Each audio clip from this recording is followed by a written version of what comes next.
اب بھی جاری ہے، اور جنہوں نے ان کو مارا ہے ان کو سزائیں اب بھی مل رہی ہیں۔ جہاں بھی یہ پتہ چلتا ہے کہ جنگ عظیم دوم میں فلاں شخص کو ہٹلر کے فلاں سپاہی نے قتل کیا تھا، مارا تھا، وہ اس میں شریک تھا، اس کو آج بھی سزا دی جاتی ہے۔ لیکن افسوس یہ ہے کہ جموں کے ان شہداء یا افراد، یہ عورتیں، یہ مرد، یہ بچے، یہ عورتیں، یہ ماؤں کی پیٹوں میں رہنے والے بچے جو تھے، یہ کس طرح شہید کیے گئے، یہ ایک المناک داستان۔ اور اب ہم دیکھ رہے ہیں کہ بالکل ایک دوسرے طریقے سے، سسٹمیٹک طریقے سے مسلمانوں کی اکثریت کو اقلیت میں تبدیل کرنے کے لیے ایک منصوبہ بند پلان شروع، اور وہ گلوبل ٹائمز،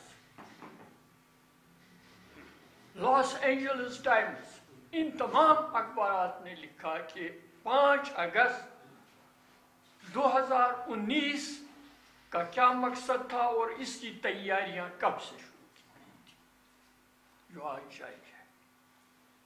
لہذا آج ہمیں کسی بھی اقدام کے بارے میں جو بھی ماضی میں ہوا ہے، اس کو حال پر قیاس کر کے اس سے نتائج اخذ کرنے چاہیے کہ آگے کی پیش بینی کیا ہے اور اس کے لیے کیا ہو سکتا ہے۔ ہمیں یہ بتانا ہے کہ کشمیر کی آزادی اسی وقت ممکن ہے، اسی حال میں ممکن ہے جب ہم ٹریٹ کر لیں ریاست جموں و کشمیر کو ایک وحدت، ایک کلی وحدت، اور اس کو تقسیم کرنے کی کسی کوشش کا بھی ہم ساتھ نہیں۔ ہم یہ نہ کہیں کہ وہ آبادی کا وہ ٹکڑا وہاں ہوا، آبادی کا یہ ٹکڑا یہاں ہوا، دوسرا وہ، پھر ہم راشمائی کہاں کریں گے؟ حق خود ارادیت کس کو دیا جائے گا؟ اگر آبادی ہی نہ رہی، اگر ٹکڑے ہی نہ رہے اور ٹکڑوں میں بٹ گئے، تو پھر ہم اقوام متحدہ اگر مان لے بھی رائے شماری، تو وہ کن کے ساتھ رائے شماری کی جائے گی؟ یہ سب کو سوچنا ہے کہ ریاست جموں و کشمیر کے تمام حصے جن پر اطلاق ہوا اقوام متحدہ کے اس فیصلے کا، اس پر عمل کیا جائے اور اس کو روبہ عمل لایا جائے اور اس کے لیے جدوجہد کی جائے، اور اس میں ہم سب شریک رہیں، پاکستان، کشمیری عوام، سارے اس سلسلے میں پورے شعور کے ساتھ اس کے لیے کام کریں۔ اللہ تعالیٰ سے دعا ہے کہ شہدائے جموں و کشمیر اور تمام ان شہداء جو اس پیریڈ میں 1990 سے لے کر اب تک اور 1947 سے لے کر نومبر سے لے کر اب تک شہید ہوئے ہیں، ان کی شہادتیں قبول ہوں اور آزادی کا آفتاب طلوع۔ ہم ساتھیوں کو شکریہ ادا کرتے ہوئے آل پارٹیز حریت کانفرنس،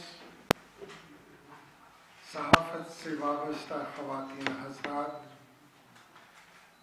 ہم آپ کا بے حد مشکور ہیں کہ آپ آج یہاں اس ایونٹ کو کور کرنے کے لیے تشریف لائے ہیں۔ صحافت اپنی جگہ، لیکن جو جہاد کشمیر ہے، جو وہاں پر ظلم و ستم ہے، اس کو بے نقاب کرنے میں آپ کا کیمرہ، آپ کا قلم،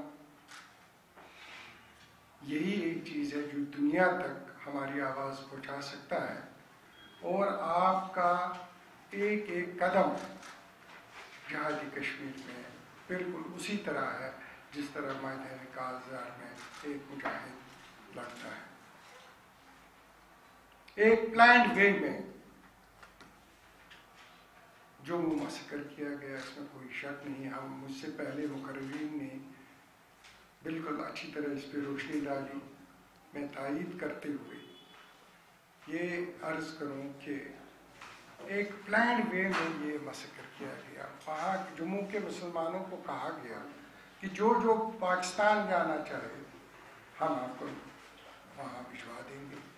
اور پاکستان کی محبت میں جموں کے مسلمان گاڑیوں پہ چڑھ گئے, جو انہوں نے پرووائڈ بھی کی تھی, لاریاں پرووائڈ کی تھی, اور دور دراز مختلف جگہوں پہ ان مسلمانوں کو لے گئے, اور 3 لاکھ کے قریب جموں کے مسلمانوں کا قتل عام ہوا, جس میں بچے, بوڑھے, خواتین, نوجوان اور بے پناہ لوگ غائب ہو گئے, جن کا ابھی مجھ سے پہلے جس طرح یوسف نصیب صاحب نے فرمایا, انسانیت کا قتل ہوا.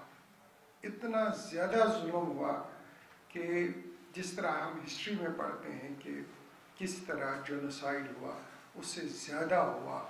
لیکن اسی طرح یہ یہاں ہی رکا نہیں, بلکہ یہ آج تک یہ ظلم بھارتی افواج اسی طرح کرتے رہے. 19 مسکرس ہو گئے مقبوضہ کشمیر میں.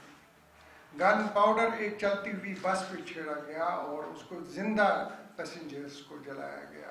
بستیوں کی بستیاں انہوں نے جلائی, حتیٰ کہ جو اندر دکانوں میں تھے, گھروں میں تھے, ان کو باہر سے لاک کیا گیا, ان کو باہر آنے نہیں دیا. یہ سلسلہ ابھی تک اسی طرح چلتا آ رہا. ابھی ہم دیکھ رہے ہیں مقبوضہ کشمیر میں آئے دن فیک انکاؤنٹرز, آئے دن لوگوں کو گرفتار کیا جاتا ہے, نامعلوم مقامات پہ منتقل کیا جاتا ہے. آپ محض ایشو ہمارے سامنے ہے, جو ہاف ویڈوز ہیں ان کا جو ڈسپیرنسز ہیں. لیکن ان تمام مظالم کے باوجود کشمیری اپنی جدوجہد آزادی جموں کشمیر جاری رکھیں گے. تب تک جاری رکھیں گے جب تک نہ ہمیں اپنا حق خود ارادیت مل جاتا ہے.